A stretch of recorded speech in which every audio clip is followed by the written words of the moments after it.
Inflation और deflation, ये दोनों ना बेसिकली एक ही प्रॉब्लम सॉल्व कर रहे होते हैं, और वो बेसिकली प्रॉब्लम होता है जहाँ पर सोसाइटी में, मतलब एक इकोनॉमी में, मार्केट में इनएफिशिएंट एलोकेशन ऑफ रिसोर्सेज हो जाती है। तो वो चलती रहती है, चलती रहती है, टिल एक टाइम आता है जब वो सस्टेनेबल नहीं रहती। जब वो सस्टेनेबल नहीं रहती, फिर दो तरीके होते हैं जैसे वो फिक्स होती है।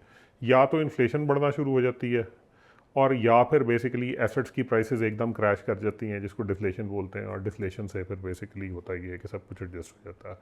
अच्छा, अब हुआ ये है कि जो वेस्टर्न इकोनॉमीज़ हैं पिछले कुछ 40-50 साल में, मतलब अगर आप वो जो जापान का राइज भी बीच में ऐड कर लें, तो वेल्थ जो है वो ग्रेजुअली जो 200-300 साल में डिस्प्रपोर्शनेटली वेस्ट की तरफ ज़्यादा मूव कर गई थी, मतलब इंडस्ट्रियलाइजेशन की वजह से, कॉलोनाइजेशन की वजह से, उसका फ्लो वापस ईस्ट की तरफ शुरू हो गया। मतलब पिछले मेरा ख्याल है को 30-40 साल का अगर हम अरसा देखें, तो शायद हमने ह्यूमन हिस्ट्री में सबसे ज़्यादा एक्चुअल ट्रांसफ़र ऑफ वेल्थ देखी है, जो मतलब रियल वेल्थ जो है वो वेस्ट से ट्रांसफ़र होके ईस्ट में आ गई है। मतलब चाइना, जापान, कोरिया, ताइवान, इस ये मुल्क हैं जो इनोवेशन में, इंडस्ट्रियल प्रोडक्शन में बहुत ज़्यादा आगे हैं।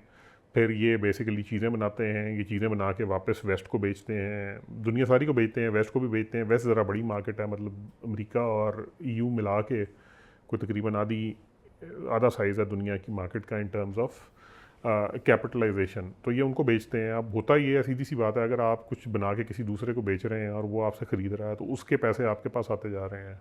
इसका मतलब उसके पास पैसे कम होते जाएंगे। अब वो पैसे कम होने का तरीका ये होता है कि ये बेसिकली फिर उन्हीं को रीफाइनेंस भी कर देते हैं, मतलब उन्हीं के बेसिकली ट्रेजरीज खरीदते हैं, एट्सेट्रा एट्सेट्रा। सो बेसिकली एक तरह से ये उनको लेंड करते हैं, जिससे वो मज़ीद उनकी चीज़ें ख़रीदते हैं, और इस तरह एक पूरा साइकिल चल रहा है। अच्छा, अब इशू ये है कि ये जिस तरह आपने बात की, चाइना में, जापान में, ताइवान में, इस तरह के मुल्कों में इन्फ्लेशन रिलेटिवली मतलब कम है, 1-2% है। दो जापान के ख्याल में 2% की इन्फ्लेशन भी उसके लिए एक मसला है, उसको 2.1 से अंडर 2 लाना चाहिए उसको। लेकिन कंपेयर करें इसको अमेरिका जो 10% के आसपास टच करके आया, ब्रिटेन 9% के आसपास है, जर्मनी 9% के आसपास है, और अभी इनको समझ नहीं आ रही, मतलब ये इंटरेस्ट रेट्स कॉन्टीन्यूसली बढ़ाई जा रहे हैं, लेकिन इनको समझ नहीं आ रही कि इन्फ्लेशन किस तरह टेम होगी। अच्छा, ये इन्फ्लेशन जो है बेसिकली ये इस चीज़ की इंडिकेशन है कि अब जो रिलेटिव वेल्थ है, जो रियल वेल्थ है इन इकोनॉमीज़ की, वो एडजस्ट होना मांगती है। मतलब वो इफ़ेक्टिवली जो है उसकी प्रॉपर एलोकेशन होनी चाहिए। वो प्रॉपर एलोकेशन के दो तरीके थे। एक तरीका तो ये था कि यहाँ वहाँ पर जो चीज़ें हैं उनकी प्राइसेस एकदम प्लमट कर जाती हैं। वो चीज़ें प्राइस इस वजह से प्लमट नहीं कर सकी because I think somewhere around 1987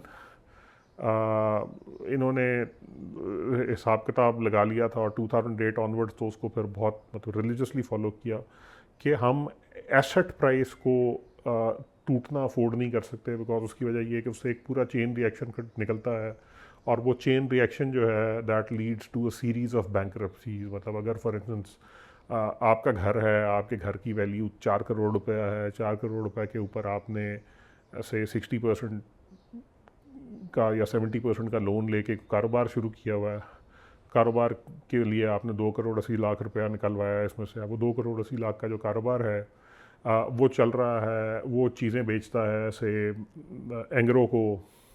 कल को किसी वजह से एंग्रो बस्ट हो जाती है, आपके पैसे फंस जाते हैं, अब आप 2 करोड़ 80 लाख के लोन की अदायगी नहीं कर सकेंगे। जब आप 2 करोड़ 80 लाख के लोन की अदायगी नहीं कर सकेंगे, तो आप का बेसिकली जो घर वाला मामला है वो बैंक ले जाएगा और उसको औने पौने में बेच देगा, तो इसकी प्राइस टूट जाएगी। दूसरी तरफ देखें तो 4 करोड़ का आपने घर के ऊपर 280 का लोन लिया हुआ है, अब वो 4 करोड़ वाले घर की वैल्यू एकदम टूट के 2 हो जाती है। तो इसका मतलब ये है कि बैंक एक्चुअली आपको उससे ज़्यादा लोन दे चुका है जितना आपके पास लोन जितना आपके घर की वैल्यू है। सो वो भी एक सीरीज़ ऑफ डिफ़ॉल्ट। तो दोनों सूरतों में एक basically chain reaction of default शुरू हो सकता है, जो पूरी की पूरी इकोनॉमी को स्टैग्नेट कर सकता है। सो उसी वजह से आपने देखा था कि 2008 में बेल आउट पैकेजेस भी आए। फिर मतलब इफ़ेक्टिवली अगर देखा जाए तो ये कोविड के दिनों में तो तकरीबन सारी दुनिया ने इसी चीज़ को फॉलो किया और डायरेक्ट कैश डोल आउट्स किए, लोन रिस्ट्रक्चर किए, वो सब कुछ किया। अब भी बेसिकली जो है वो so primarily pumping money in continuously 2008 onwards वो रही कि किसी तरह भी हम एसेट डिफ़ॉल्ट्स को एसेट प्राइस को टूटने से रोक सकें।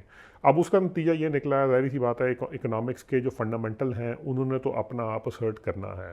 तो अब उसका ये है कि प्राइमरली अब वो दूसरी डिफ्लेशन वाली साइड से नहीं हो सका तो वो इन्फ्लेशन वाली साइड से हो रहा है। यानी बेसिकली अब हो ये रहा है कि से आपका घर है न्यूयॉर्क में है, उसकी वैल्यू पहले $1 मिलियन थी, वो अभी भी $1 मिलियन है, लेकिन बिकॉज ऑफ इन्फ्लेशन अब $1 मिलियन जो है वो खुद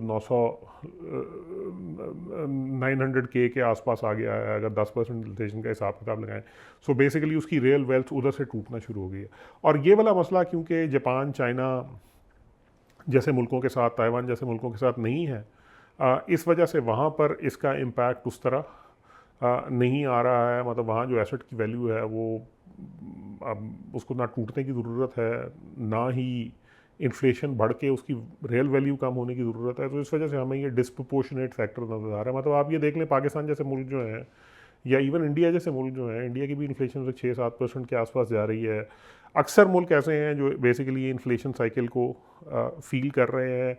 रिलेटिवली जो थोड़े से इंसुलेटेड हैं वो या तो ये जो बेसिकली ईस्ट एशियन इकोनॉमीज़ हैं ये हैं, या ये बेसिकली ऑयल रिच कंट्रीज़ हैं। यहाँ पर भी इन्फ्लेशन कंट्रोल में है कुछ एक्सेप्शंस के अलावा। और उसकी वजह ये है कि ये वो लोग हैं जो बेसिकली इफ़ेक्टिवली मतलब जिस ये नेट बायर्स ऑफ एसेट हैं ग्लोबली कंपेयर टू के मतलब ये। सो बेसिकली ये इनकी रियल वेल्थ जो है उसमें नेट इंक्रीज़ आ रही है कॉन्टीन्यूसली, डिक्रीज़ नहीं आ रही है। बाकी हमारे जैसे मुल्क भी जहाँ पे मतलब पाकिस्तान में भी इन्फ्लेशन की प्राइमरली एक बहुत बड़ी वजह यही है कि हम इफ़ेक्टिवली जो है वो मतलब हमारी रियल वेल्थ एरोड करती है, बिकॉज हम दुनिया को उससे कम बेचते हैं जितना हम दुनिया से ख़रीद सकते हैं, और उसको फिर बेसिकली कभी कर्ज लेके, कभी नोट छाप के, इस तरह की चीज़ों से पूरा करने की कोशिश करते हैं। सो इफ़ेक्टिवली यही फिनोमेना है जो हर तरफ चल रहा है।